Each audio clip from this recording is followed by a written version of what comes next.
Ladies and gentlemen, please take your seats. You know, the lines between justice and revenge can get kind of blurry, and that's when you really lose perspective. And if you're within the sound of my voice, that must mean you are in the seats with, once more, as always. My name is Dave Voigt, and I'm the host of this podcast where we sit down with a wide-ranging variety of industry professionals. And, we pick their brain on current projects, state of the industry, how they got started, and so very much more in a light and conversational fashion because that's how we do it over here. And if you'd like to subscribe to the podcast, and we hope that you would, you're listening to us right now, you can find us basically wherever your podcasts are found. Apple, Spotify, Google, Amazon, it's all good. Plus, you can find every single one of our episodes archived over at our YouTube channel. Also, you can follow us on social media. That'd be great if you could. You can do that over at Facebook, Twitter, and Instagram at either at In The Seats or at It's Podcast One for all sorts of updates. And finally, and probably most importantly, please pay us a visit over at In The Seats, intheseats.ca for all sorts of news, reviews, contests, and anything else we can think of from the world of the moving image. We're growing, and we want you to grow with us. But on this episode, it's we got a good one. We got a real interesting one. It's a film debuting on Crackle today. It's a true crime drama, and it's really fascinating. It's called After the Murder of Albert Lima, and it's the story of a man whose father was murdered, and after 13 years of sort of trying to work the legal system, he sets out to just capture him, and he hires a couple of bounty hunters to go down to the country where his father was murdered, and just to find this man.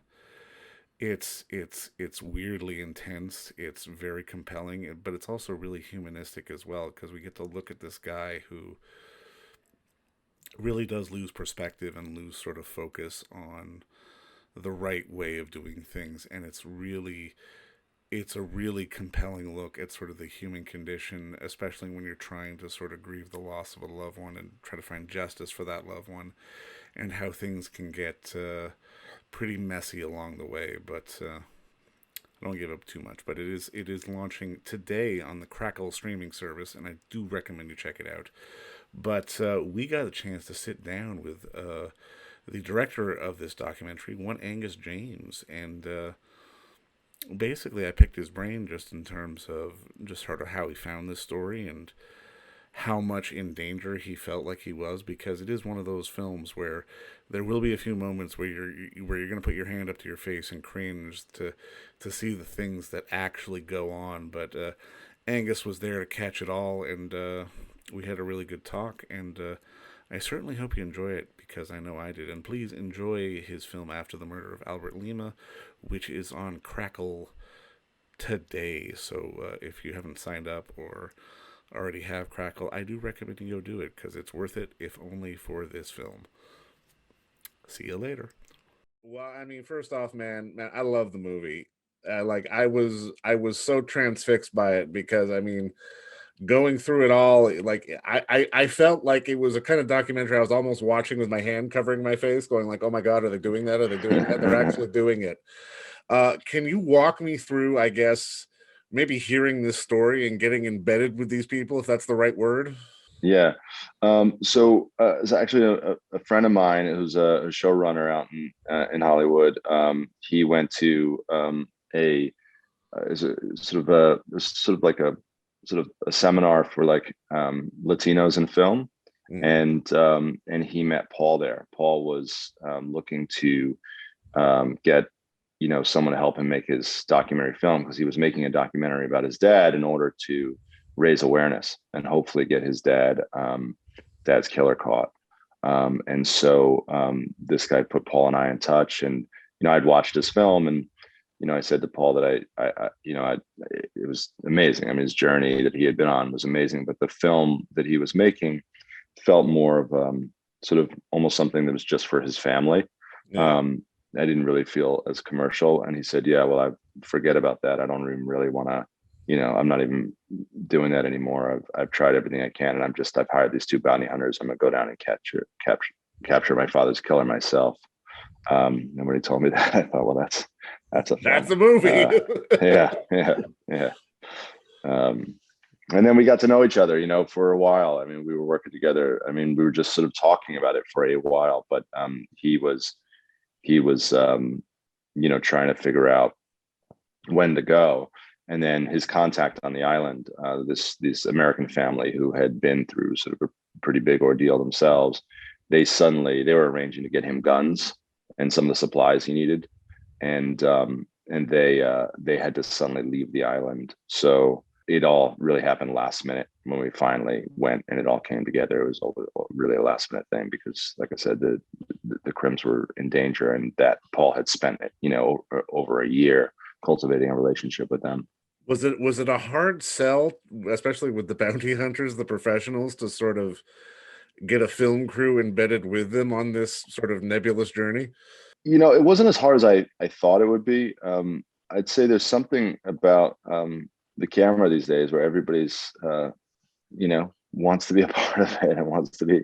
But when I first started doing this, I'd say like 1 out of every 5 people would be interested in being on camera. And today I think that number is more of like 4 out of 5. I'm surprised when I meet someone who's not interested on camera. It's a real shift that's happened in our society.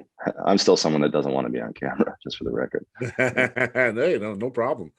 No, but I mean, it's like in watching the film, I mean, I was glad that we got context on, just not in terms of the murder of Albert, but just sort of what was driving sort of this mission. And like it really makes for I mean, maybe even unintentionally, sort of this very interesting character study about grief and about sort of needing closure in, however which way you can get it. And I mean, it's while you were sort of in the moment, like are you capable of shaping the narrative, or is it just a question of sort of having the cameras on and figuring it out later? Yeah, I really appreciate that you got that out of it. I mean, that for me was, a big part of the draw. For me, it's a very psychological film, It really because is. Paul was really going through a lot psychologically. And so, that was my experience. It was a real mind fuck, if I can say that, Do it. and that extended to, to the filmmaking process itself. I kept wondering, am I crossing lines? Like, is it okay even to be making a film about this? I mean, what Paul was doing was he was trying to capture his catch a killer. I mean, and it was illegal what we were doing. I mean, it was illegal what he was doing. So it was, I definitely thought about the narrative a lot because I was very concerned with, how this would all be perceived, and if it was even a film. And I didn't even know if it was a film. I would say, like, at a certain point I just sort of thought I kind of committed to it. I was really rooting for Paul to come out the other side of this. I'd say that's one difference, is that, like, I wasn't sitting there going like, wow, I hope something bad happens. I really, regardless of what the outcome of the film was, I really wanted Paul to remember who I think the guy his father raised him to be, the man his father raised him to be. I was really pulling for him because he was lost. He didn't have a moral compass when I met him, and he struck me as a person that at one time was incredibly moral and really understood what his purpose was in getting justice, but he had really strayed from that. Well, and I mean, it's so fascinating how grief can sort of skew the moral compass. And I mean, I think this really does show that in so many different ways. And I'm kind of curious because, like you say, I can imagine there were moments where you were conflicted because, I mean, you can plan it, you can shoot stuff beforehand while you're, back home. But once you're there, once boots are on the ground and you've got a camera rolling, I got to imagine it sort of changes the creative energy on your end if you've got to know when to duck and when not to duck. Yeah. Uh, yeah. I think that what I think about the camera is it gives you this sort of false body armor, because you're so intent on, filming it. I mean, I still have a little bit of like hearing damage from, when the gun goes off, Right, when the gun was fired. Yeah, I was filming that. I mean, I was in the car with them when they fired that gun, and I I was so focused on getting it, but I thought in my mind like I totally blew it, that the camera just must have rocked so far back and up to the ceiling that I must have missed the shot. But you didn't, like it has a slight nod to it, but it really doesn't even move. And I think that's in real life. When a gun goes off, I'm walking around, I jump on the ground. I'm not like this guy that like doesn't flinch when a gun goes off. But when you're filming, I think you have this distraction of just like what's happening in a story and capturing it. So it's sort of a different experience than if you're just walking through life and you have guys, a gun being fired around you. I also really love just how, because I mean, on the outside looking, when you read sort of what happened, you could sort of view sort of the bounty hunters as sort of this rogue element, but really they seemed very protective of all of you. And like and that really did come through in the film. And I'm kind of curious, were there moments or sort of elements around the island that they encouraged you not to film? Yeah. Yeah, there definitely were. They sort of like kept us at bay plenty of times. That's something that doesn't come across in the film. Like they really, I mean, obviously, look, they're somewhat cavalier, Yeah. right? I mean, they're just like, we're gonna figure it out. We're going to Honduras. I mean, it's probably not how I would plan a kidnapping, Right. but at times. But I will say, like, these guys are professionals. They know what they're doing, and they went to enormous lengths at times to make sure we were safe. My sort of agreement with the crew, which was just a small crew, it was two other people, me, two other people, the bounty hunters, and then Paul. But on the crew side, when we first went down, we saw immediately. We went to that, the bar. We saw, the guy with the gun, and we immediately felt unsafe. And the third person on the crew at that point, they made the decision to stay at the hotel and never leave, and that was fine. Like that was our agreement. If you felt unsafe, you just sort of tapped out. So there were plenty of times where we either told we couldn't come, and which we respected every single time, or we tapped out at times too. How far did Paul sort of push himself in this whole process? Because I mean, definitely as the film goes on, you can definitely see him getting I mean, I don't want to say unstable because that's the wrong word, but definitely more on edge as the process was extending further and further. And it was going into more, like you say, this, well, we're going to go down to Honduras and we're going to improvise how to kidnap this guy. And you could see he was getting more and more uncomfortable with that when it was getting to the point of, well, we just got to wing it. Yeah, Paul had so much invested in this. He had been down to Honduras many times, but he'd been through bankruptcy twice, I believe. He spent all his money trying to do this. He would do things like buy a home and then take out a mortgage on it and use money to be going back and forth to Honduras to appeal his case to the Honduran Supreme Court. I mean, he was absolutely obsessed, and he did a whole bunch of things at his own peril. But where he was at this time, he was completely without a moral compass. I mean, he was so lost and so gone, and his idea of getting justice had perverted into this obsession with closure, and he couldn't even really find himself in any of that. That coupled with that, he paid a lot of money, for the bounty hunters, both to fly him down and then paid them. He didn't have any more money, and I think there's a stress, I think, that I'm sure the camera adds too. This is now looking like, from very early on, that this might be, not go the way that Paul wanted. And I think the stress of that, of everything, the thing I was trying to do off camera, is really ask Paul what was his dad want. And I think also, like, just being in Honduras, being there, reliving, having someone sort of press him on who his father raised him to be and what he did. It was a lot of unraveling in him, I saw, but I also saw like real breakthroughs. And I think he sort of, on that trip, like rediscovered who he was in a way also. Well, and I mean, I think that was the real moment of sort of anxiety and tension in the film, that the moment when everything's supposed to happen, but then, paperwork, quote unquote. And I mean, from a viewer standpoint, I almost got the sensation of, oh God, is he going to go rogue? Is he going to go rogue, or is he going to do the right, or is he just going to go?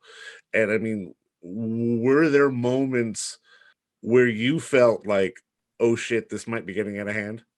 Yeah, yeah, definitely. I mean, walking into the bar, I thought was you know getting pretty out of hand. I mean, Paul had been sniffing around that island for 13 years. You know, he wanted to go into the bar and try identify the killer himself. And if he was going to do that, I wanted to film that, right? Yeah. So I think it's a bad idea of Paul to want to go in, and it's a bad idea for me to want to film it. But it's just sort of like the trajectory of events Right. where he's like, I want to identify this guy, and I'm like, all right, well, if you're going, I really want to film that moment. But the combination of those two decisions, I think, was an extremely bad one. That was one example. Where we, legitimately almost died. I mean, they surrounded us. They told us they were going to kill us.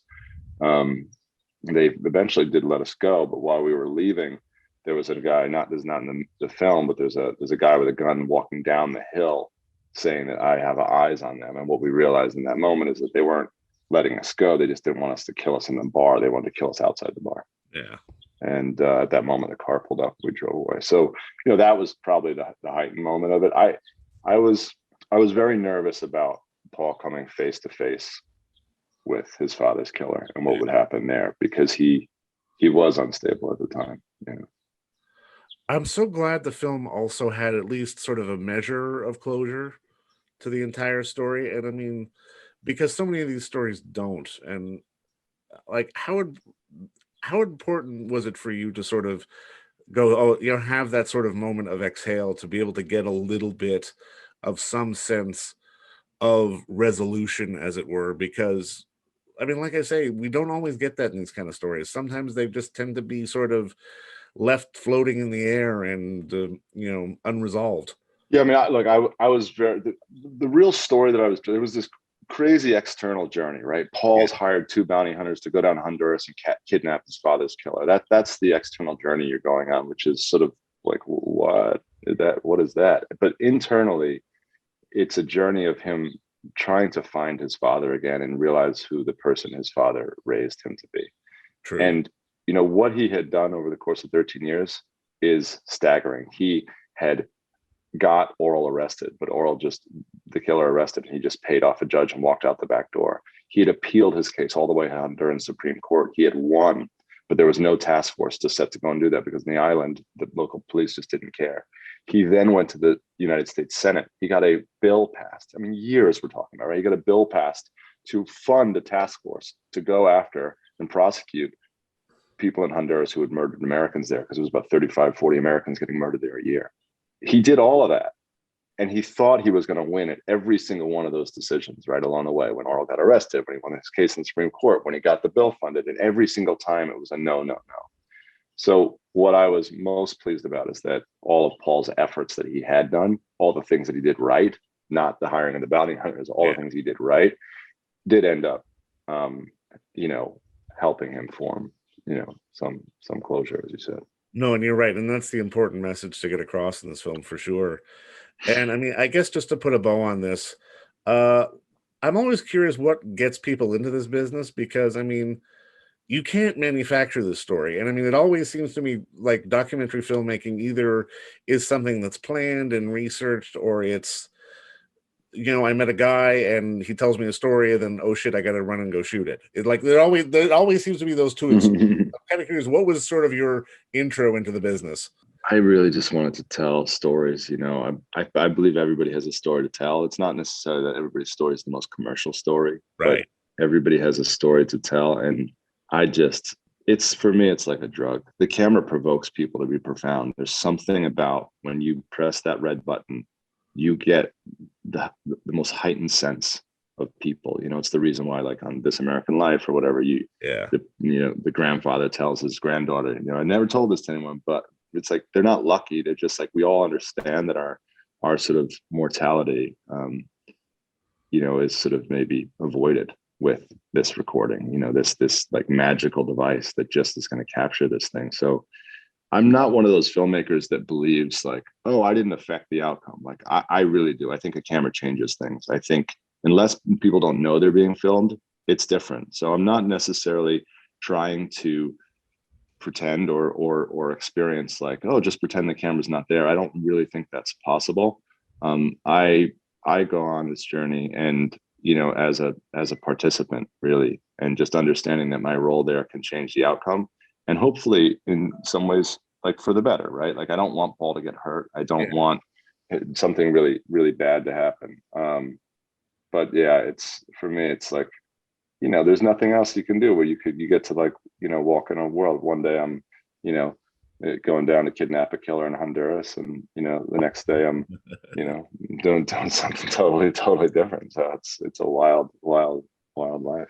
Well, you know what? And you did change the outcome, and just thank you for telling a hell of a story, man. And thanks for the time. And try to find something safer next time. Yeah. I think probably a good idea. But thanks so much for the time. I really appreciate it. And thanks for watching and promoting. Oh man, for sure. And don't forget to visit our friends over at Bay Street Video for all your DVD, Blu-ray rental, or purchasing needs this summer, as they are still open for curbside and some mailing delivery as well. Over at 1172 Bay Street, Toronto, Ontario, Canada. You can give them a call at 416-964-9088. That's 416-964-9088. Or send them an email at baystreetvideoto@gmail.com for any of your DVD and Blu-ray needs.